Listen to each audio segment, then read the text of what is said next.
In this video, I will show you how you can paint gold on your cookies and make them look very professional.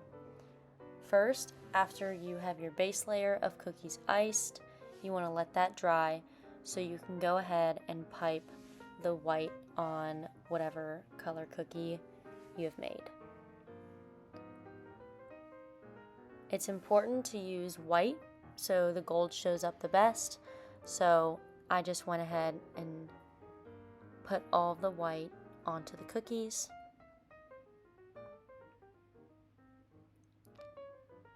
Next, I have pulled out which cookies I'm going to do first, so I can use this gold paint that I made by using edible gold dust, which you can find in your local craft store, mixed with some water.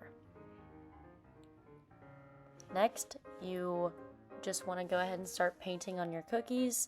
I found that the most important thing is when you are making your mixture, you're kind of eyeballing your proportions between the gold dust and the water, or you can use vinegar or lemon extract, and you want to make sure that the paint is on the thicker side so it turns up the best on the white.